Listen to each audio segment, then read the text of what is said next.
if I was a new seller, hypothetical situation, what do I do if I've got a product idea? What are the kind of next steps?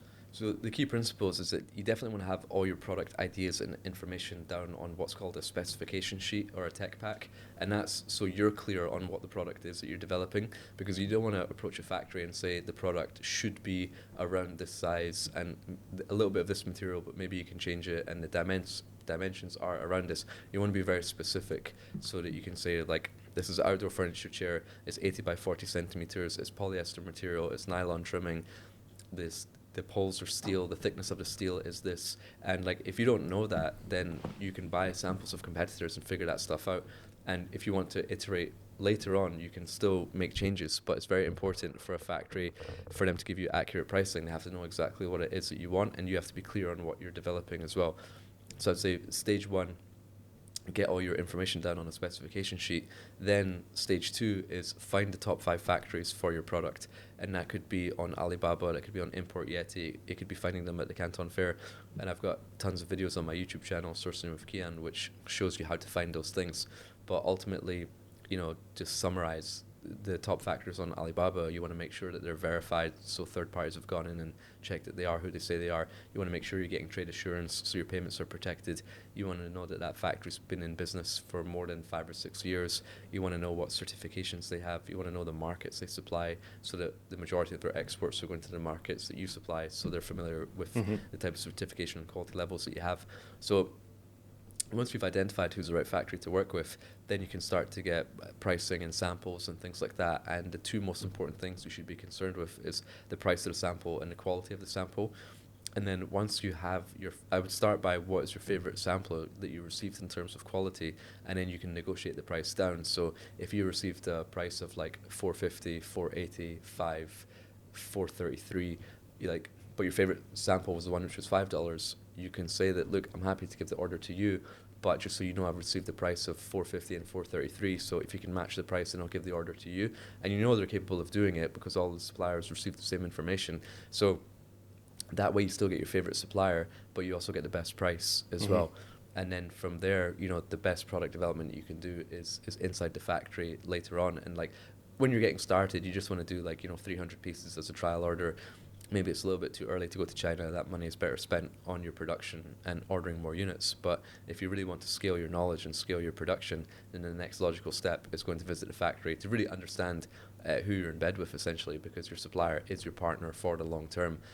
And there's so many benefits of having a good supplier outside of price, in that they can put your items to the front of the production schedule, they can give you better credit terms, they can introduce new products to you, and you develop a genuine friendship as well with that business partner as well. That so many good things in my life have come from good relationships from suppliers as well. So yeah, that would be like the main initial steps. At what point would you say someone should go and visit the factory and boots on the ground in China?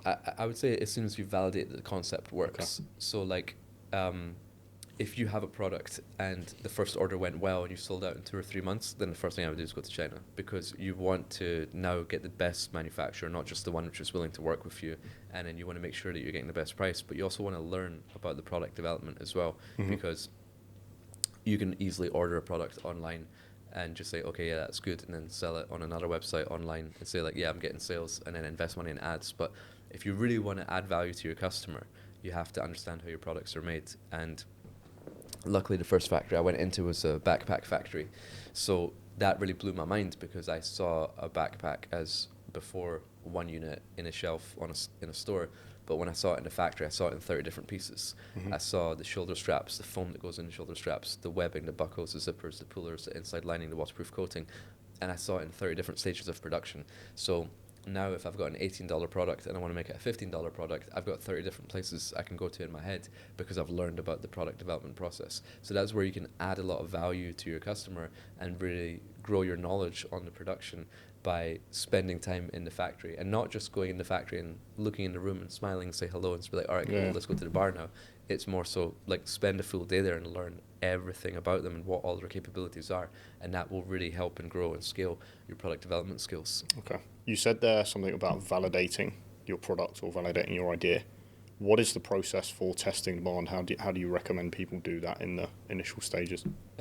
So there's two things. I mean, it depends whether you're branding or selling, right? Mm-hmm. So whenever people want to get started in the e-com journey, I always ask them, you plan on just selling products to make money, or do you actually want to build something and make money and build something to grow and exit? Because anyone who builds a long-term brand is that you're adding value to your customer Mm-hmm. by innovating in the products and adding value through the products, and then as a result of people loving your products, then it builds communities, and you have run clubs and all that sort of stuff, you have Facebook groups, and now whenever you launch a new product, they'll buy it because they like your brand. Yep. And they know that your brand understands their values and their wants and their needs, whereas other people can just find a trending product online, sell it, make money. They've got a 6-month window before it gets too competitive, and then they jump out of it.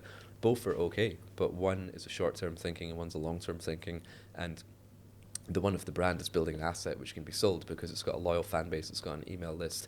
The brand is the asset, and if you have any patents on the product as well, then you have defensibility, which then increases your multiple as well. So when it comes to like validating the product, if you're branding, there's less need to validate, because you could argue that if people love the brand so much that they'll just buy whatever you bring to market because they like your brand, right?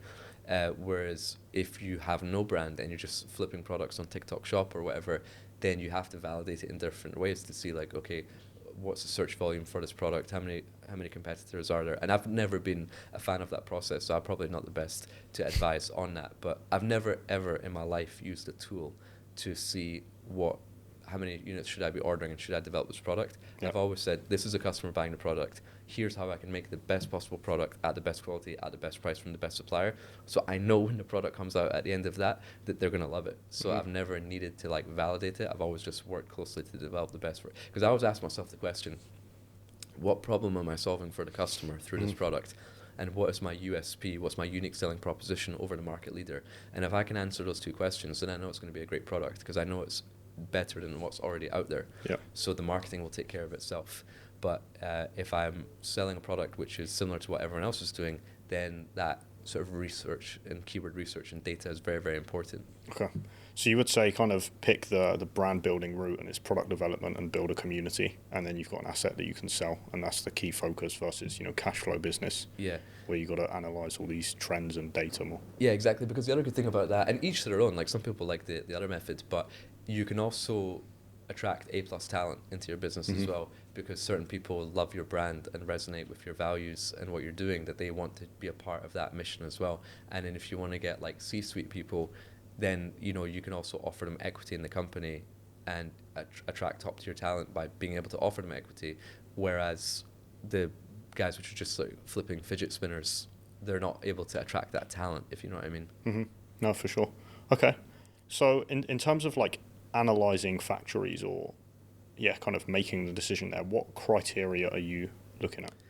It's really interesting because there have been a lot of like AI tools like impacting different sectors and industries, and I know a few people which have sent me their AI tools for sourcing and product development, and honestly it never works, because at the end of the day, like, people buy from people, and these factories change over time as well, depending on who they work with, how busy their production line is, who they get an order from. So like my main criteria, it's like I view it as the horse and the jockey, right? So the horse is the factory. It has to have the certain criteria of the production line, the capabilities, and like the certifications, the number of years in business, the brands that they work for, the markets they export for.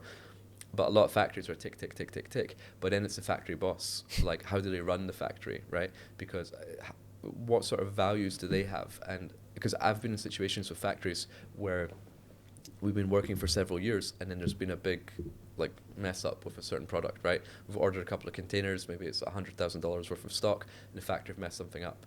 And then I always look to see, I'm not going to take legal action against them, because I'm not going to sue a factory in China for something which is over email, but I will see whether they accept responsibility for their mistakes or if they pass it off. So if they're like, yeah, sorry, I know there was an issue with the splitting of the soles on the footwear, but you should have picked that up. It's your fault. So it's your fault. I'm sorry, we can't do anything about it. That's just data. That's information. I'm like, okay, cool, understood. But I know that's not a factory I can build with for the long term. And sometimes I've had factories where they've missed the delivery date that we agreed on, and the products were for a retailer, and the retailer is going to fine us if the products don't hit shelf on a certain date, and we're going to be late. So I would say to the factory, you're now late, and there's going to be a heavy fine from the retailer, and I would either pass that fine on or say you need to air freight the goods at your own expense, so that we don't get that fine. And then some factories have said, yeah, but if I air freight this, then I make a $20,000 loss on the order. And I'm like, yeah, but you've missed the delivery date. And then they say, okay, fine, I accept. And then they'll take that loss because they value the long-term business, right? Because a lot of factories aren't concerned about how much money will I make from this order. It's how much money will I make with this customer over the next 3, 5, 10 years. And they're like, if we've been working together already for a few years and they like the way it's going, then they're like, well, okay, I'll take the hit right now because I've made a mistake, but at least for the long term, I'll make up for it because the business is going so good. So that's what I mean by the horse and the jockey. There's certain criteria with the factory, but then it's like who's the one making decisions in the factory as well, and then understanding who you're working with, and then there'll never be an AI tool which can figure that out. Or maybe we can clip this in 20 years time and maybe there is a tool which gets so sophisticated. You eat your words, but yeah, got him. But as of now, that doesn't exist. So that's how that would be my tools and criteria for selecting a factory. Okay, so you've got your kind of bare minimum like physical requirements. You've got do they take ownership and invest in the long-term nature of the relationship? And then I guess as well, it's, have you connected with them on a personal level? Yeah. Do they put you to the top of the list? And like we talked about before, I have to add value to that person as well. So sometimes... How do you do that? It's a funny story. So I was just at home and I get a call from my factory. It's like, hey, can you jump on a quick call real quick? I was like, yeah, no problem. I was like nervous. I was like, is there a problem with the production? And then it was my factory boss, his name's Thomas. And he goes, can you help with my son's homework? He's 11 years old. I know him very well. I've met him so many times. His name's Tony. And he was like, he's got his English homework, but he had asked his dad for help, but his dad didn't know the answer, so he calls me, right? And then it was like a grammar question. They had there, and they are. Oh, my favourite. Yeah. And it was like, it had the 3 words, and it's like, which word goes into the sentence with this context? And I was like, I don't know. But it was like they are playing, so it's like they and then apostrophe RE, and I was like, it's the one with the apostrophe RE. And he's like, cool. So then he writes it in, he gets a good mark in school, and then Thomas is like, thanks very much for helping with my kid's homework, you got a good grade. And I'm like, amazing. And then in the same way, I can also call Thomas right before Chinese New Year, and I say that, like, I know I gave you this order a little bit late, but these goods must ship before Chinese New Year. Can you put it to the front of the production schedule? And he's like, yeah, no problem. Because we have that friendship, right? And with a lot of these factory guys, like some of them are similar age to me, and we talk about politics, we talk about health and fitness, we talk about relationships, we talk, like, some of them are married and some of them have got kids, and we talk about family. So like we talk about everything, and we're very good friends. Like some of my suppliers have been to Scotland to visit me. Some of them I've been on holiday with them together. Like they always give like nice gifts and meaningful and thoughtful gifts, and I take like customized whiskey bottle from Scotland for them. So like we have a very, very good relationship, but I know I can rely on them for anything, and they know they can rely on me as well. So that's the big fundamental. I've now got a factory's backing for my brand, which can really support me, rather than just ordering something online on Alibaba, talking to a sales assistant who doesn't know what they're doing and getting a delayed response, So we talked about kind of the soft negotiation there and building the relationship. What about the kind of hard negotiation, and how do you look at kind of pricing and terms and have those kind of discussions with people? Yeah, I mean, it has to be fair, right? And it has to be win-win. So there are times where, like, you negotiate price, but I would always frame it in a way that this is win-win. It's not like, hey, give me a better price because I want to make more margin. It's like, give me a better price so I can pass this cost saving onto my consumer, or I can invest more in marketing. And if I can invest more in marketing, I'll get more sales. If I get more sales, I'll place a much larger order to you, and you'll get that order quicker. So it's like, give me the price discount, and rather than getting a PO for 10,000 pieces, it'll be 12,000 pieces. So they're like, okay, I can see what the upside is for me. It's the same way when you negotiate credit terms. It's like, right, I want after the goods land, I want 60 days credit. And they're like, well, that puts me out for like cash flow for 60 days. It's like, yeah, but the money that I would have spent on paying you for your order in those 60 days with that grace period, I'm going to use that to invest more into PPC or to marketing or to hire better level people or to spend on influencers. And as a result, we'll get a lot more sales a lot more faster. So then you'll benefit in the long term from larger orders. And I could even put a presentation together to show, if we don't get credit terms, this is how many orders you're going to get in a year. And this is the value of the orders. And if we do get credit terms, here's the orders, here's how much larger they are, and then here's the more output for your factory. So visually they can see, okay, well, if I give the credit terms, I'll get 180,000 units a year. And if I don't give the credit terms, I'll probably get about 100,000 units a year. Because a factory is relatively cash rich, they're like, okay, I'll just grant 60-day terms. I know you, I've known you for a while, I trust you. you help me with my son's homework. So like, and yeah, I would love another 80,000 units per year. So it always has to be win-win, like not like I need a better price, and then they feel like they've lost. It's like, this is going to benefit you, and I'll show you how. And then they're way more in line. And that's, really a big part of what I do is work in partnership with suppliers. Not I'm the buyer, you're the supplier. It's like, we're in this together. What works for me works for you. This is win-win. Mm-hmm. Are there any other terms that you'd look at apart from kind of payment and speed, or cost and speed, I guess? Like quality of production as well is very, very important, because like factories that you don't have a good relationship can do something called the quality fade. And like, you might agree, $20 for a product, but after order 3, 9, 15, they'll start to take like little shortcuts in production and reduce the content. Like if you'd asked for like a 65-35 cotton polyester mix, then that might gradually fade to like a 50-50 mix, because cotton's more expensive, and you won't really notice these things, but maybe your fabrics will start to pill and deteriorate a little bit faster, and they won't go through a wash as well. So these types of things that like we might not notice, but if you have a good relationship, they won't do those types of like little tricks. Okay. What is your take, and this is again for the kind of beginner level, what is your take on like trading companies or kind of going to agents versus direct to the factory, which is what we've kind of covered here? Yeah, I would say both are okay, but it's very, very important to know who you're working with, because there's pros and cons of working for a trading company versus a factory. Like if you're just starting out small, you could work with one trading company, and like, let's say for example, you've got a fishing brand. That trading company can offer you the fishing rod, the fishing vest, the Wellington boots, maybe the inflatable boat, the bait, but those are 5 different factories. So if you went to those factories directly, you've got to talk to 5 different people. But if you work for a trading company, that one company can give you all those products, and they can group it for you together. They can brand it all together. They can put it in one container for you. So they will save you a bit of time. And yes, arguably you would get a slightly better price if you go to a factory directly, but what is the cost of your time by talking to all those different factories directly? But once you get to a certain size and scale, then you should be working with the factories directly. But a trading company can help you kickstart and launch a little bit faster. And there is sometimes a misconception that trading companies are more expensive because they add on a margin on top of what they get from the factory. But sometimes they get their kickback from the factory. So sometimes the prices can be very similar. We assume that if it's a $10 product, they're going to charge me 11 to make 10%.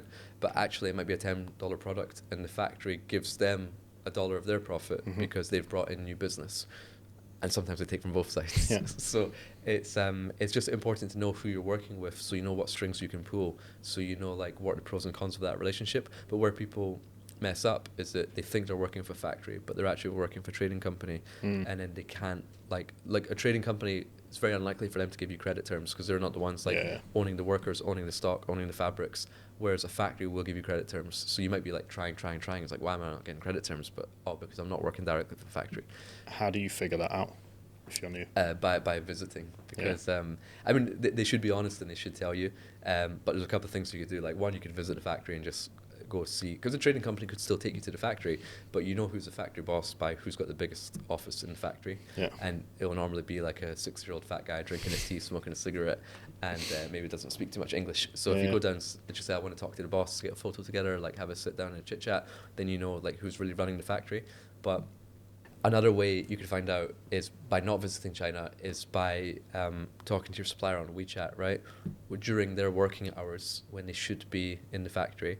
And then, like, let's say it's 10 a.m. their time, you're just texting them, hey, order status, everything good, that sample, back and forth, and then boom, video call them. And then they'll probably pick up to be like, yeah, cool, how's it going? Is everything fine with that order? yeah.